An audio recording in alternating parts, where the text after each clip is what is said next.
आज के टाइम में दो वर्ड्स का बहुत हाइप है, एक है एआई और दूसरा है लेऑफ्स।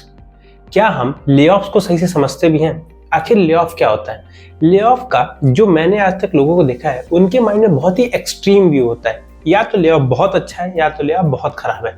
लेऑफ तो हो ही जाना चाहिए, लेऑफ तो बिल्कुल नहीं होना चाहिए। तो आगे हम लोग बात करने वाले हैं कि लेऑफ क्या होता है, उसके बाद लेऑफ के बारे में कॉमन मिसअंडरस्टैंडिंग या गलतफहमियां क्या क्या है, अगर आपका लेऑफ हो गया है तो आप अभी क्या कर सकते हैं, और सबसे इम्पॉर्टेंट, अगर आपका लेऑफ होने का रीजन एक पर्टिकुलर है जो हम इस वीडियो में आगे बात करेंगे, तो आपके लिए अभी जो सिचुएशन है वो है अलार्मिंग। आप जग जाइए और तैयारी करिए नेक्स्ट स्टेप की। तो चलिए इस वीडियो में एक्सप्लोर करते हैं लेऑफ को।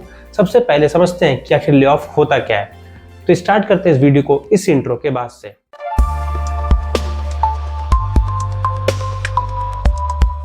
अभी हमें ये तो पता है कि लेऑफ क्या होता है। लेऑफ मतलब किसी कंपनी ने एम्प्लॉय को बोला कि भाई तुम अभी रहने दो। इसके बहुत सारे सिनेरियो होते हैं। उसके जाने से पहले हम थोड़ा लेऑफ के बारे में 1 या 2 मिनट का डिस्कशन करते हैं। लेऑफ कब होता है? मैं सिंपल सा एग्जांपल लेता हूँ। अभी आप कॉर्पोरेट छोड़ दो, आपको अपने घर में एक काम कराना है, ठीक है। उस काम कराने के लिए आपने 5 लेबर या 5 मजदूर लेके आए। अभी आप 5 मजदूरों को कब तक पैसा दोगे? 2-3 सिनेरियो हैं। पहला, जब तक आपका काम खत्म ना हो जाए। दूसरा, हो सकता है कि आप काम खत्म कराना तो चाहते थे बट अभी आपके पास उतना बजट नहीं है कि आप काम खत्म करा पाओ।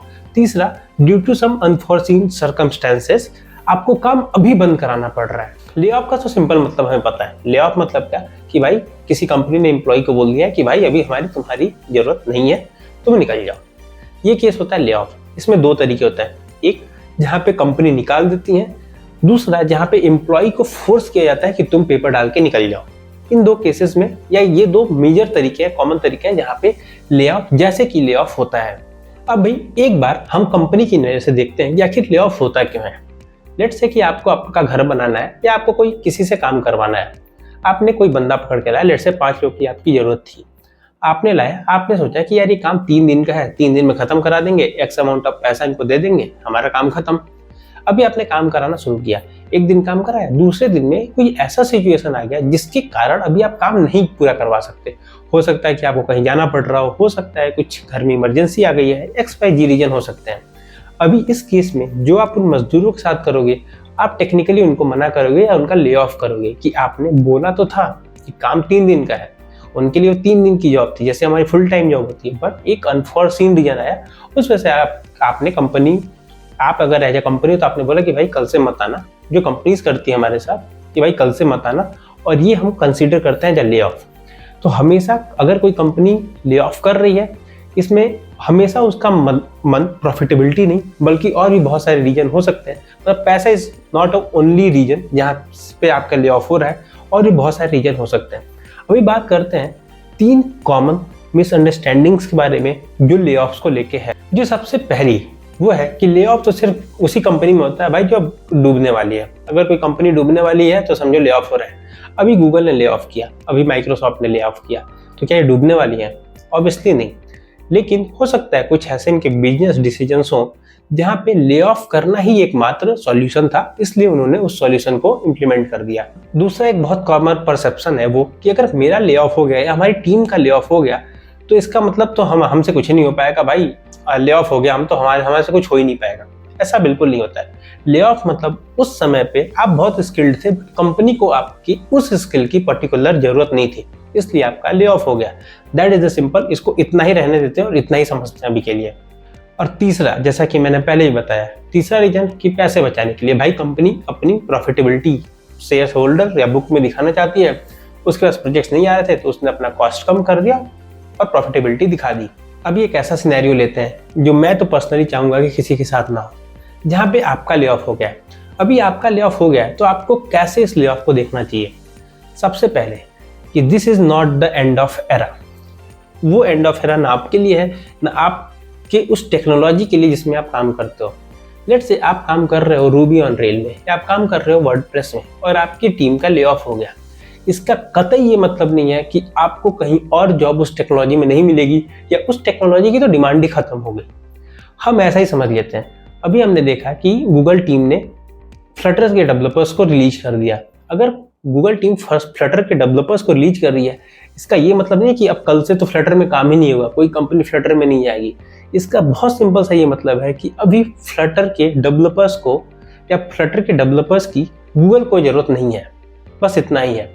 अपने आप को ब्लेम करना है, अपने आप को इसके लिए बहुत ये करना कि अरे यार ऐसा क्यों हो गया, इससे कोई फायदा नहीं है, ये कोई एंड ऑफ द एरा नहीं है। और जो दूसरी सबसे बड़ी बात है, जब भी आप ले ऑफ होने के बाद, मैंने एटलीस्ट अपने सराउंडिंग में किसी को तो ऐसा आज तक नहीं देखा है कि जिसका ले ऑफ हो गया हो और उसको दूसरी अपॉर्चुनिटी उससे खराब मिली हो और कम पैसों की मिली हो। एक अपॉर्चुनिटी की तरह ले ऑफ को देखा जाना चाहिए, जहाँ पे आपके पास अपने कैपेबिलिटीज के हिसाब से ज़्यादा पैसा लेने की एक अच्छी अपॉर्चुनिटी है, जहाँ पे आप अच्छी तैयारी के साथ ज़्यादा पैसा ले सकते हैं और हो सकता है कि आप अच्छे वर्क इन्वायरमेंट में भी चले जाओ। अभी हमने ये तो समझ लिया कि भाई ले ऑफ होना मतलब एंड ऑफ द एरा नहीं है। ले ऑफ होना मतलब just a part of process, जहाँ पे अनफॉर्चुनेटली आप उस डिसीजन का पार्ट थे। बट एक अलार्मिंग सिचुएशन भी है। अगर आपका ले ऑफ हो गया और ले ऑफ होने के बाद वो पर्टिकुलर पोजीशन ही क्लोज हो गई, इसका मतलब क्या, लेट्स से आप किसी कंपनी में कस्टमर सपोर्ट पे थे। अभी कस्टमर सपोर्ट आपको कंपनी ने निकाला और कस्टमर सपोर्ट का डेजिग्नेशन ही बंद कर दिया, फिर सिचुएशन अलार्मिंग है। वो अगर वो डेजिग्नेशन ही बंद हो गया या उस डेजिग्नेशन को एआई ने रिप्लेस कर दिया। अगर वो डेजिग्नेशन ही बंद हो गया, इसका क्या मतलब है, उस पर्टिकुलर डेजिग्नेशन की उस कंपनी में जरूरत नहीं है। हो सकता है कि बाहर भी उतनी जरूरत ना हो, क्यों कि वो बंद हो गया, वो रिप्लेस नहीं हुआ। अगर उस काम को एआई कर पाएगा आपसे बेहतर, तो भी ये सिचुएशन अलार्मिंग है। और यही समय है जहाँ पे हमें अब आगे की उन टेक्नोलॉजी या उन हैवी एआई टूल्स में अपने आप को इन्वेस्ट करना चाहिए, जहाँ पे हाई रिटर्न है। वो चाहे कस्टम सॉफ्टवेयर डेवलपमेंट की फील्ड हो, चाहे मोबाइल डेवलपमेंट की फील्ड हो या क्लाउड की फील्ड हो, जहाँ पे भी आप सेफ अपने आप को फील करोगे, उस पर्टिकुलर फील्ड की तरफ अप्रोच करो। और विश्वास मानो, अभी भी बहुत सारा ऐसा डेवलपमेंट आने वाला बाकी है जो अनएक्सप्लोर्ड है, और बहुत सारा डेवलपमेंट अभी होने वाला है। अगर इस पूरे वीडियो को मैं समराइज करूं तो मैं बस इतना कहना चाहता हूं, अगर आपके साथ ले ऑफ हो गया है तो इसमें कोई बहुत ऐसी घबराने जैसी बात नहीं है जहां पे आपको बहुत चिंता करना चाहिए। हाँ, थोड़ा सा वरी है, चलेगा, बट इसका ये कहीं मतलब नहीं हुआ कि सब कुछ एंड होने वाला है। इसका बस ये मतलब है कि आपको अब एक नई शुरुआत मिलेगी, जहाँ पे आप अपनी चीज़ों को नए तरीके से देख पाओगे, और हो सकता है आने वाले रास्ते में और अच्छी अच्छी अपॉर्चुनिटी आपका इंतजार कर रही हो। अभी के लिए इतना ही। अगर आपको वीडियो पसंद आया तो कमेंट बॉक्स में फीडबैक देते जाइएगा, वीडियो शेयर कर दीजिएगा उन लोगों के साथ, खासतौर जिनको ले ऑफ का बहुत डर लगता है। साथ ही चैनल को सब्सक्राइब कर लीजिएगा, क्योंकि ऐसा वीडियो यहाँ पे रेगुलर आपको मिलता रहेगा। अभी मिलते हैं किसी नेक्स्ट वीडियो में, तब तक के लिए धन्यवाद।